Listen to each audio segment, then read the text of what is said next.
And so took me a little bit of time, Sammy.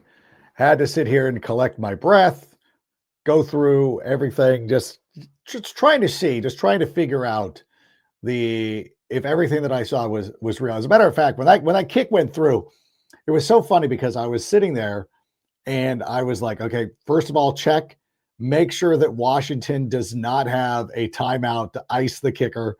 We've lived through that. I'm like, okay, there's no icing, there's nothing. And when the kick went through, you just kind of sat there and you're like, there's nothing. Like, I know the referees were itching to throw a penalty flag. I'm like, there's nothing this is it, right? I think part of it too is because Joe Buck and Troy Aikman were so bummed, so morose. Like, I know that Joe Buck, who is one of the great all-time announcers, is a Hall of Famer. And I do like Troy Aikman as well. But I think that sometimes Joe Buck is of that mindset of let the crowd paint the story. But this was a partisan crowd. This was like a 50-50 crowd. Maybe it was 40-60 towards the Bears. A heavily Chicago presence, which is something that I think that we need to talk about at some point as well.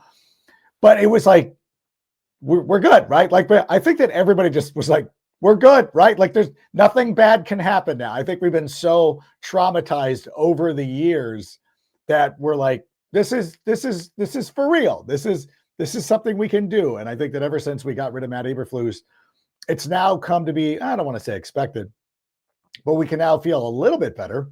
Maybe not 100% confident. We're not the Patriots of the 2000s, but still, like, hey, we can sit here and enjoy it. We can be I think that's the big thing. Like, it felt like we were a normal team for a change, like pulling a game out, then perhaps maybe when we shouldn't have had it. It's a lot of fun. I can't wait to talk about it. My guy Nick's going to be joining us here in a second. So, Sammy, let's just go ahead and start the show. Turn up your volume. Because you're about to listen to The Sick Podcast with Adam Rank. It's Hester trying to work it back to the middle. Gets past the first wave, and here he goes. It's Hester inside the 30. Hester's going to take it all the way for a touchdown. And no flag, 92 yards. The sickest Chicago Bears and fantasy football podcast. Sports entertainment like no other. It's gonna be sick. Welcome to the Sick Podcast with Adam Rank. It's time for Bears Talk as we sit here on a Tuesday talking about the game that happened on Monday night. Our friend Nick Rohde from Just Another Year Chicago is going to be joining us here in a matter of minutes. Right now, I just want to get here and just start digging in to everything that happened on Monday night. What a tremendous win. What a tremendous victory. And one of the funniest things, too, and I know that I was listening to my pal, my co-host on the After Hour. It's his show. I just sort of show up on it. Jim Rome. He said something on the radio today. He's like, hey, and he was specifically talking to me as I was driving. And he goes, listen, you guys stole one from the Commanders, which I don't know. You can say that, I suppose. Last season, nobody was saying that. Nobody was saying, hey, look, like nobody said that the Commanders stole one from the Bears. They were just like, yeah, this is what happened. Like, they were just like, yeah, of course. This is just something that happened. Like, nobody, like, that was not unusual. A 68-yard Hail Mary attempt that was like 12 yards short of the end zone. That wasn't pulling one out. That wasn't a little bit of a fluky win. I think that was the biggest thing that always kind of stuck with me is that Commander fans or just NFL media people in general were not content. Would not be like, hey, that was kind of a fluke win. Got away with one right there. They were like, nope. Bears suck. That's just the way they feel. And now the Bears go out there and win the game, and the reaction is still the same. Like, no, Bears suck. Like, oh, we just got lucky. We didn't create our own luck. Like, this is the one thing about this Bears team that ever since week one, we've kind of seen this. Week one was an inexcusable loss. I'm not going to paint it any other way. That was one that the Bears definitely let slip from their fingers. Should have won that game. I give credit to J.J. McCarthy. I will give credit to Brian Flores, KOC, Anthony Carter, Chris Carter, Chuck Foreman, Bud, whomever. I will give credit to the Minnesota Vikings for finding a way to win that game. That is a team that has been rolling for quite some time. They had won 14 games in 2024. I'm fine with that. That was a good win for the Minnesota Vikings. The Bears let one slip away. Week two against the Detroit Lions, inexcusable loss. Awful. The Lions came to play. Dan Campbell was not messing around. Ford Field, the Lions fans, Jared Goff, my friend David Montgomery, Jahmyr Gibbs, Amon-Ra St. Brown, Jameson Williams. Those guys were juiced to the gills, ready to go. They deserve that win. The Bears destroyed the Dallas Cowboys, deserve that win. The Bears got away with one, perhaps, against the Las Vegas Raiders on a blocked field goal. Okay. The Bears perhaps got away with one on Monday night. Fair enough. But it's not that they're getting lucky. It's that you create your own luck. You put yourself into a position to be successful. And you also believe, not to go full Ted Lasso here, but believing in your chances to go out there and secure a victory. That is one of the biggest changes. That's one of the biggest mindsets of this team, is that they're now starting to believe that they should win these games. Even as the fans sit here and battle anxiety, and I'm talking about it from last night, even battling the demons last night of like, how is this going so horribly? And you could sit there, you could point to the questionable officiating. You could point to, some of the other things that were going, whatever. The game is the game. Okay. Whether this is booked like a WWE match or not, I'm assuming there's still something the Bears can do to control their own destiny. It's finding ways to make your own luck, finding ways to do it, finding ways to get that victory. The Bears did what they needed to do to win that game. You can sit here and be like, hey, Jaden Daniels had an all-time bottle job, choked it away. You could say that. But at the end of the day, Jake Moody still needs to go out there and kick that field goal. Caleb Williams still needs to put them in position to go out there and kick that field goal. And not only go out there and kick that field goal, but put them in a somewhat comfortable position to go out there and do it. I think that was the most, again, the Bears got an opportunity. Jaden Daniels choked or fumbled the ball away. That happened. That is one of the things that happened. But the Bears still needed to go out there and finish the job. Too many times in decades past, years past, the Chicago Bears would have not won that game. They would have got the final kick blocked. They would have fumbled the snap. They would have fumbled themselves. Something would have went wrong. This is twice in 3 weeks. 2 games, 3 weeks. Bears going out there and find a way to win. If you want to sit there and you want to call it luck, getting away with it, fine. I don't care. You know what I care about? The team's 3-2. The team's above 500, the latest in a season. I guess they were 3-2 last year as well. Right? Were they 4-2? Were they 3-2? Were they 4-2? But listen, this one feels different. This feels like a team that is going out there and making the most out of their opportunities. There was so much stuff going on, so many things that were going well for them. And I want to dive into it for a second. But before I do, want to let everybody know that Crown Champs has dropped the hottest thing that fantasy football has ever seen. They have dropped real handcrafted premium championship crowns. And it's just $2.99 a month per person. And you can go to their website, crownchampscompany.com. I'm talking about crownchampscompany.com. Rack up points, win weekly challenges, get voted as a king, queen, trash talker, unlock real life merch. Crownchampscompany.com. Go get your crown, your robes, your scepters, your rings, all kinds of cool stuff. Go check out the website right now. Go to crownchampscompany.com. Use the promo code SICK15 and you will get 15% off your order. Don't just win your fantasy football league. Go out there and win it. And also want to give a big shout out to our friends at Huel Protein. Listen, Huel is getting me through the day. I've got so many shows to do on a Tuesday. NFL Fantasy Live, the After Hour, the collaboration with Nick. I'm going to go on CHGO. I'm coaching soccer. There's so many things. Huel is what's helping me get by. I don't have time to sit down and eat a meal. And instead of going to some QSR, some quick serve restaurant, I'll just drink one of these protein shakes. Each one of them has about 400 calories, at least 35 grams of protein. Here's the best part. You go to Huel.com/sickbears. That's Huel.com/sickbears. You can get 15% off your first order. Use the code SICKBEARS or just use the link right there below. Go out, try it out. If you've been buying your protein powder at places like GNC or Costco, I implore you to go check out Huel.com/sickbears and get 15% off your order. Now, As promised, joining us right now from Just Another Year Chicago, he is the man. He was enjoying a great victory. It's Nick Rohde joining us. Nick, how are you living? How has Victory Tuesday been treating you? I know it was a tremendous night for me. How about you? Tremendous last 12 hours. I mean, shoot, I couldn't even sleep last night because I was so happy with that Bears win. But over the moon, these guys just continue to find ways to win. And Ben Johnson's the man, plain and simple. This guy has changed things for the Bears for the better. And they're on a 3-game win streak and right back in the NFC North. You know, when the Commanders scored their final, what would be their final touchdown, where were you on the crashing out scale? Were you getting ready to hit the eject button? Where were you? I was mentally pretty close. I was like, man, this stinks. Like, why is this happening right now? Like, this team had it.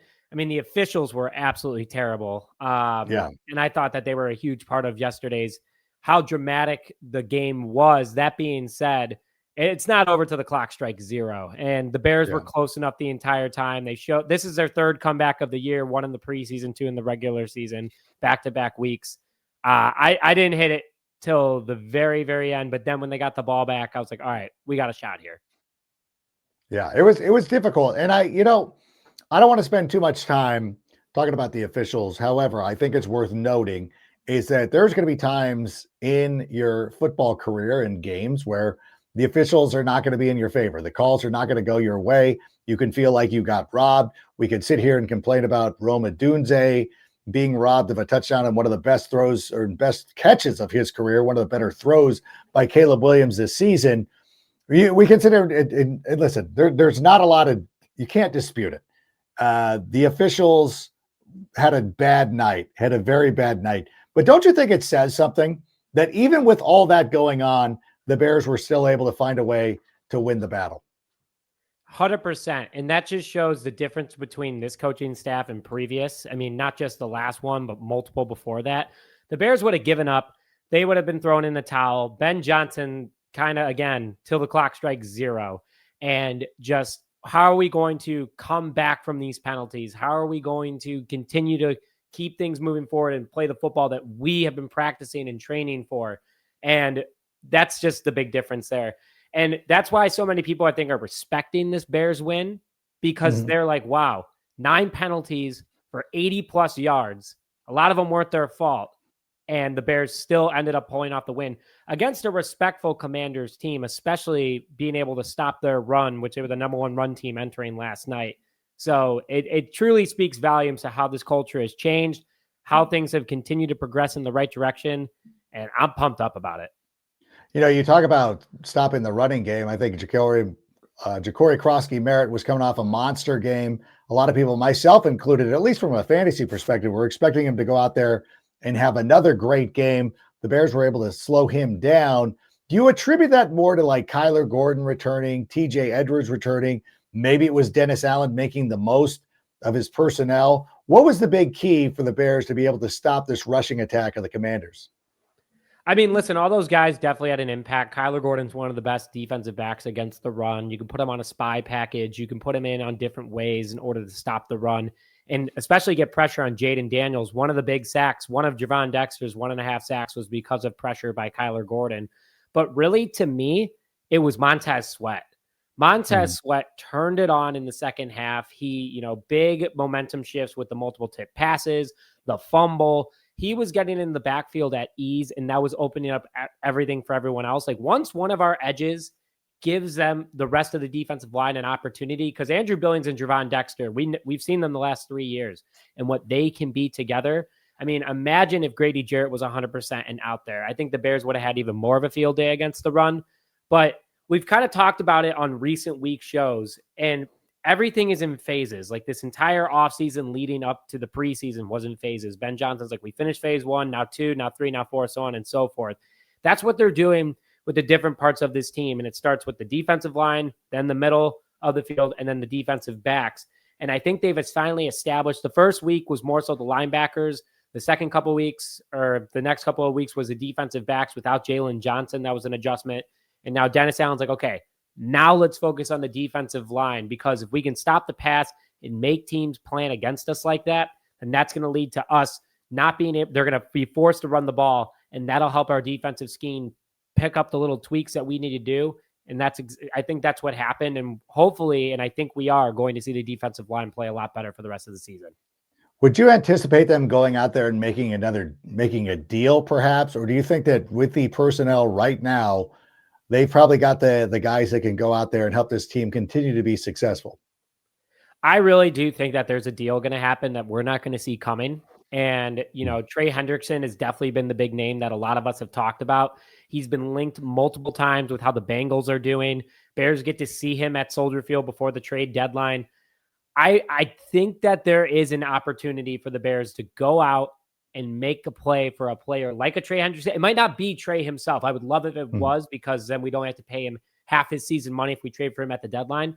But he would just put this Bears team, if the Bears are 4-2, 5-2 in the next couple of weeks, which I really think they could be, and if they're showing that they can make a nice run, I think Ryan Poles will then pull the trigger and go after a guy like that. But there's a lot of guys out there on teams that are looking to rebuild. You can look at the Titans.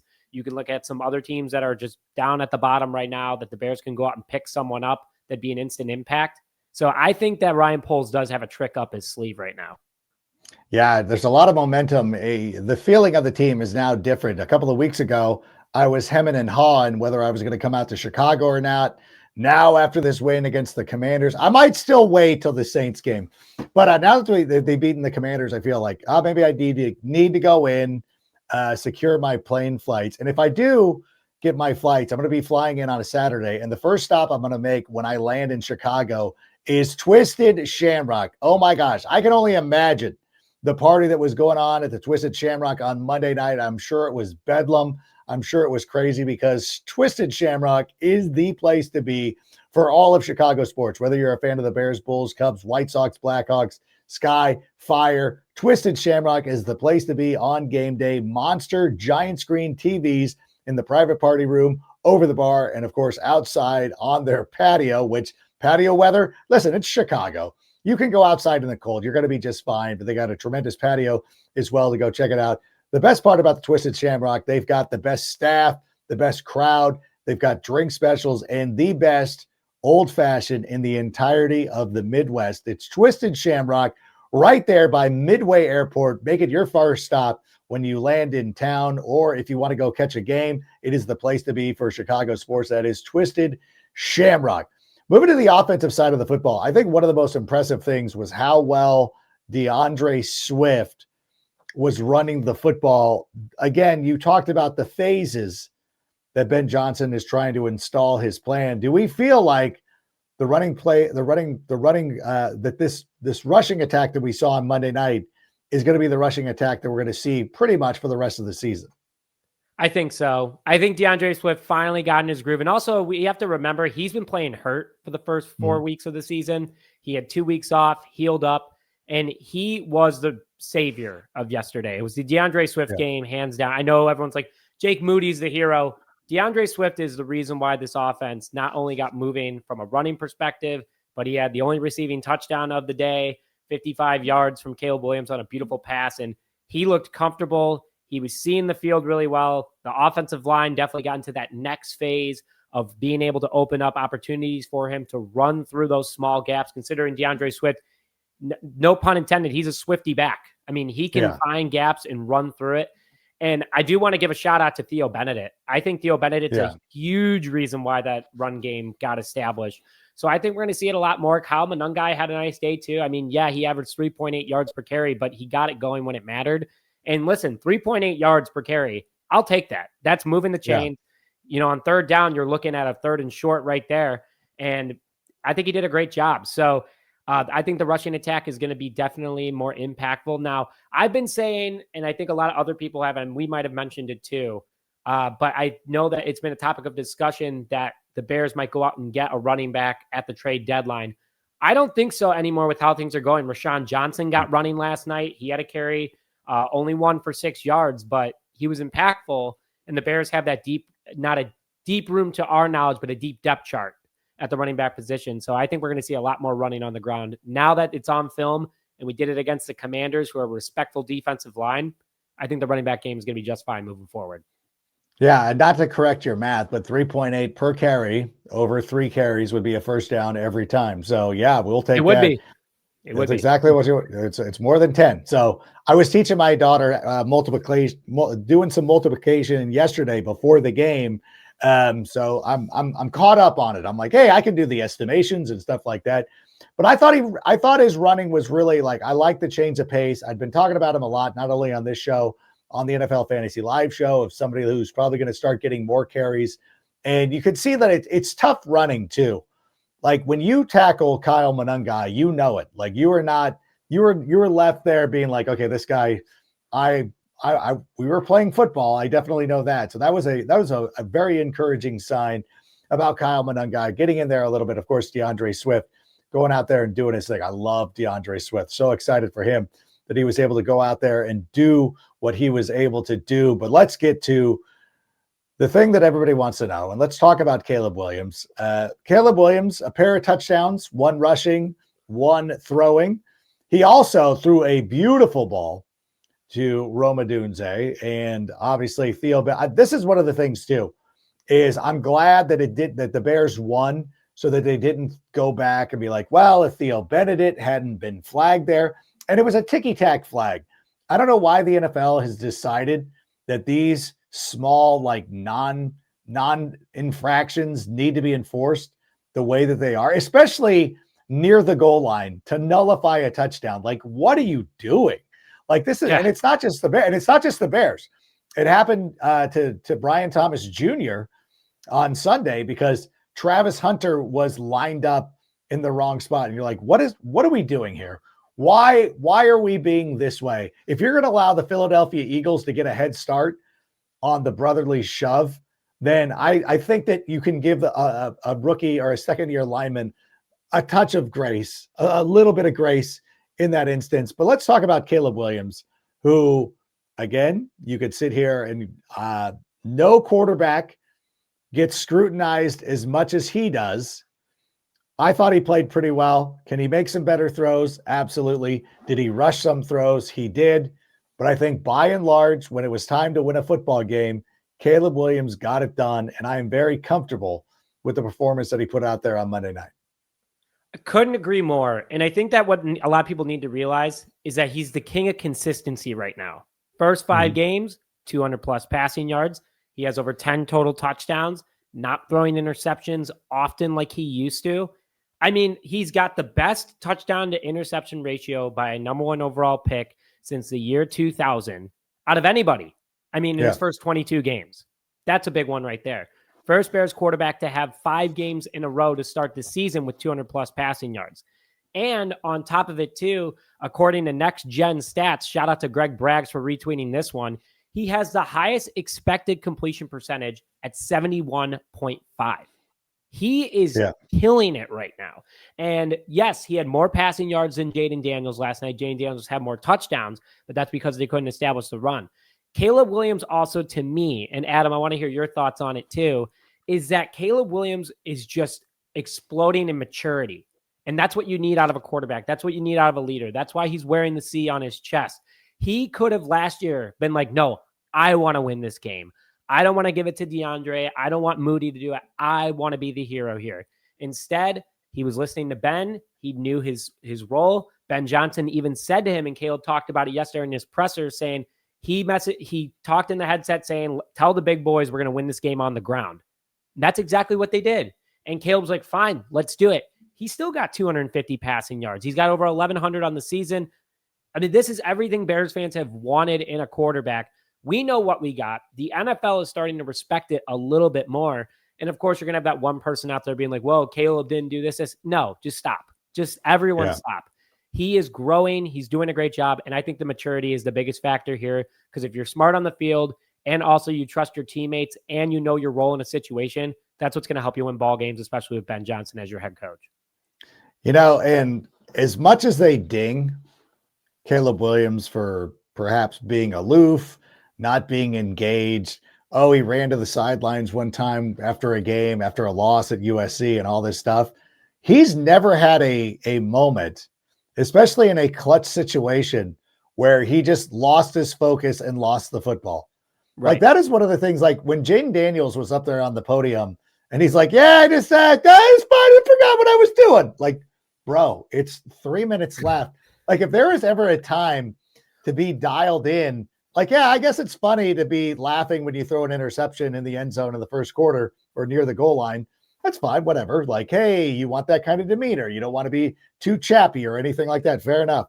But like at the end of the game is where you should turn it on. Like you wanted to win, right? Like, is this like, I don't know, if I was a fan, and listen, Commander fans can do what they want to do, but it's like, I think there's a lot of copium going on. It's funny because last year we were accused of this when we lost on the Fail Mary, which was the flukiest of plays where you're like, okay, what are you going to do? Like, what are you going to do? And now they're sitting there. The roles are seemingly reversed.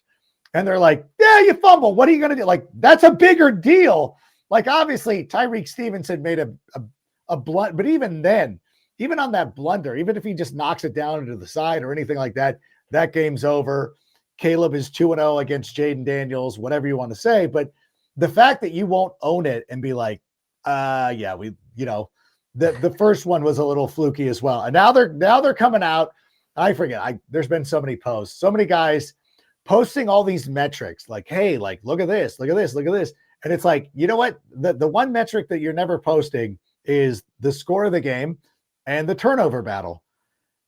Jaden Daniels made 2 critical errors, throwing an interception to Jaquan Brisker near the goal line, and also the fumble at the end of the game. When you want your guy to be locked in the most, he goes out there and makes a mistake. And I think that for Caleb Williams to go out there and do what he was able to do and fight through the adversity on the road, coming off a bye, all that stuff against a team that's pretty good, a team that was in the NFC Championship game last year, Caleb Williams went out there and helped win this game. Obviously, he had some help, but you know what? That's football. That's the way it should be. That's exactly what it should be. Because like somebody's like, well, Ben Johnson's scheming up his plays or whatever. I'm like, you don't think that Cliff Kingsbury got Luke McCaffrey open by 30 yards? What did Jaden Daniels do in that? That was nothing that Jaden Daniels did other than like, oh, Luke McCaffrey's way open. Let me not throw this ball into the dirt or bounce pass it to him. So don't act like there was some miraculous thing that he did. And even like, I will give, and I know everybody was giving Troy Aikman grief for him being so critical. Well, I will give Troy Aikman credit for this one because when the play happened on the 4th down play, I think it was at some point in the second half, there was a 4th down play that the Commanders converted, and Jaden Daniels threw a back shoulder. I forget who it was. It might have been Jeremy McNichols. Forgive me. I don't care who it was, but the receiver, he throws a back shoulder to this guy. And I'm like, you know what? I go, if this was Caleb Williams and he threw the back, because the guy had the full sideline that had he hit him in stride, it might have been a touchdown. I'm like, dadgummit, if Caleb Williams had back shouldered that guy he'd be getting murdered. And to Troy Aikman's credit, he did bring it up. He's like, well, and Troy Aikman and I know that Troy Aikman probably hates, I think he hates all quarterbacks. Like he takes shots at Patrick Mahomes. So I understand everybody's upset with Troy Aikman, but I think he was critical of Jaden in that moment as well. So I gotta give Aikman a little bit of grace because he did, because I'm like, if he does not call that out, then I'm done. But he did it. But I thought that overall, like everybody's going out there and pulling out all the metrics that they want and all the metrics they can think of. It's like at the end of the day, the Bears won a game. They probably, whether they were a road dog against a team that was in the NFC Championship game. Like, yeah, right. They did that. Yeah, no. And another thing too, to your point, is that, Troy Aikman, though Ben Johnson did throw shade at him. Did you happen to see that by chance? No, I haven't seen it. That's going to be on the show tomorrow. I was just like, I told Anello and Sammy, I said, I don't have any clips for us today because we're just going to go out and talk ass and run our mouths about this game. And then we'll dig into these comments in a moment or tomorrow.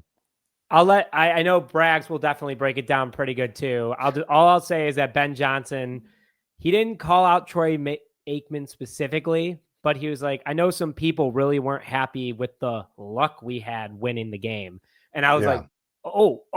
So Ben Johnson, even though he's got to have a burner or something, seeing all this stuff, or someone texted him about it. Oh, people know. Oh, of course. And people in the organization was like, you hear what Aikman said about us? And it's like, all right, yeah. Or he heard it from a player or something. But here's what I'll say is that last year, you know, when Caleb Williams would throw a pick or something like that, he'd go to the sideline and sometimes he would smile and be in a good mood talking to the guys on the sideline. Jayden Daniels, after every single mistake he made, was smiling, talking to somebody, dabbing him up. And where is the criticism of that right now? Like talking about the hatred towards Caleb Williams, I don't get it. But I'm just happy he plays it off so well. I mean, again, maturity coming into play, does a really good job there. But I thought it was so funny. Jayden Daniels, who everyone is drooling over, thinking that he's the better quarterback of the last year's draft, which really good draft class last year. No denial about that. But man, I was just looking at that. I was like, I hope someone says something. Of course, no one has, but or not enough people have, to say the least. But yeah, it was great to see just how the Bears handled Jayden Daniels again as a rookie, led the Commanders last year to the NFC Championship. So very impressive for the Bears defense as a whole to keep him under 200 yards passing. Well, last year, you know, outside of the final play, they had made him settle for field goals. They did not allow him to throw a touchdown pass until the final play of the game. Last night, they did a really nice job of it early on. Now, one of their early drives got extended. Should have been a 3-and-out, and then they get a mysterious penalty. And I don't know. Sometimes you wonder. You're like, well, the other game's a blowout. What's happening here? But you know what? It's just one of those things that, whatever. Again, I don't want to make this about. I really don't want to make this about the other quarterback. I don't want to make it about anything other than the fact that the Bears were able to go out there when things were not going in their favor. And even Carmen Vitale was like, hey, this Bears team has not looked the same since the Roma Dunze touchdown was taken off the board. And she was right. Like, it was absolutely the truth. Like, they did not look the same. And it looked like they were defeated a little bit, to the point where you could have surmised that this team, it was over. And it was over again. And then they get down by 8 points. And you're like, Christ, we're not going to go out. We're not going to win this. And then they score a touchdown, miss the 2-point conversion, because of course they do.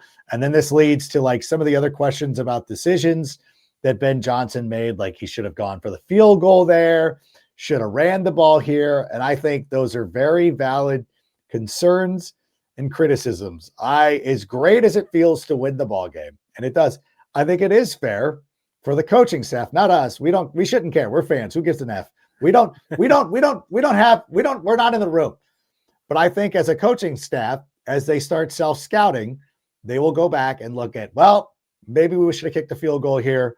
Maybe we should have ran the ball here instead of running this play. And I think that's what Ben Johnson is all about. Like, wouldn't you agree? Like, that's the kind of stuff that, as much fun as Ben Johnson had, that he's probably grinding the tape right now, being like, I should have done this. I should have done that. It's like when you play golf. Like, you can go out there and shoot an 81.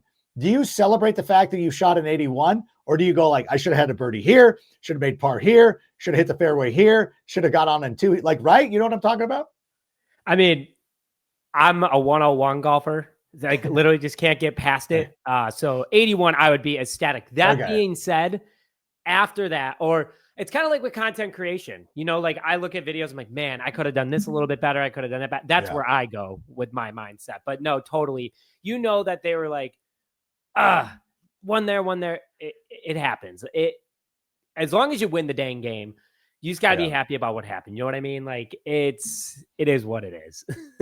Yeah. Even, you know, I will tell you this too, because, and this doesn't go for you, but for people who you might watch the Bears ardently, and then you sort of follow the NFL.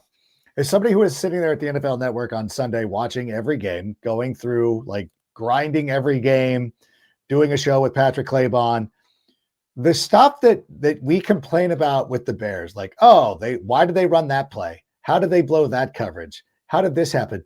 Every single team goes through the same thing. Even thinking about the team who had the best game, who was the best on Sunday? Kansas City on Sunday night. I promise you, there was some Chiefs fan who watched that game against Detroit and they complained about, like, why did the Chiefs do this? Why didn't we cover that? How did this guy do this? Why did we like this happens to everybody. So don't let the small things, don't be this person who runs online and be like, hey, Ben Johnson doesn't run on third and what he knows. He's smart. He will watch the tape. He'll watch the tape and he'll figure it out. And there's a lot of cool stuff. I know we got a game against the Saints. That's going to be a lot of fun. We're going to look forward to that at some point this week. But I got to go because I got another show to do. We're recording this right in front of the after hour that I do with Jim Rome. And then I'm going to go on CHGO a little bit later.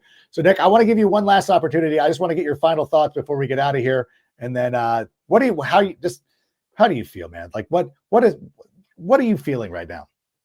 I'm feeling confident. I'm not feeling that like, is this legit? Is this not legit? Like, this is legit. You don't win back-to-back games. You don't come off after the bye, which the Bears were 1-10 after the bye entering that game, by the way. Yeah. Like since 2014, excuse me. And the fact that we were able to do that, we weren't on the wrong side of a heartbreaking game twice. Yeah. Which usually we are 2 times a year. Instead, we were on the right side twice a year. We still have time, but yeah. We still have a lot of time. But right now I feel confident. This team is clicking on all cylinders. The guys look confident. And my big thing too is the depth of this team. They are so deep at most positions. There's still room for improvement. I still think this upcoming offseason, Bears have a lot of cap. They have good draft capital. We'll see another, big spurt of people coming on. But the Bears have a strong foundation right now, and I'm confident for the future. A lot of us are still sitting at 9-8. I said 10-7. A lot of us are still at 9-8 though, and I would still be happy with that. But right now at 3-2, easy couple games coming up here. Like you said, the Saints game, which is going to be a lot of fun to watch, hopefully at Soldier Field. Just this team the confidence is key. And that's the big part for Ben Johnson, what he's given this team. All right, Nick, I want to thank you for being here. And I also want to thank our friend Big Mike at Windy City Sports Cards. If you are looking for anything related to Chicago sports, whether you're a fan of the Bears, Bulls, Cubs, White Sox, Blackhawks, Sky, or Fire, Windy City Sports Cards is the place to be. He's got you covered with an extensive selection of sports memorabilia and collectibles. And in addition to his Chicago-focused sports, he has got stuff from outside of the world of sports and entertainment. If you want to go out there and collect some Shohei Ohtani cards, as a lot of you are now ardent Dodger fans as they are playing the Milwaukee Brewers, and you're like, I want to support by going out and getting there a Shohei Ohtani card or something like that, go to our friend Big Mike at Windy City Sports Cards. He is the absolute best and a huge friend of the show, and we thank him so much. So, Nick, thank you so much for being here. I know, listen, it's a busy day for all of us. Always great to be here with you. So great to sit here and celebrate. I was concerned about the show that we were going to have to do today. So happy we were able to talk about a Bears victory. So we will see you next week. Thank you so much. And for the rest of you, I'll see you tomorrow for Take It to the Rank. So until that time, bear down. And Sammy, go ahead and play us out. And that's a wrap. Hope you don't miss us too much until next time. Follow the Sick Podcast with Adam Rank on YouTube, Instagram, Facebook, Google Play, and Apple Podcasts.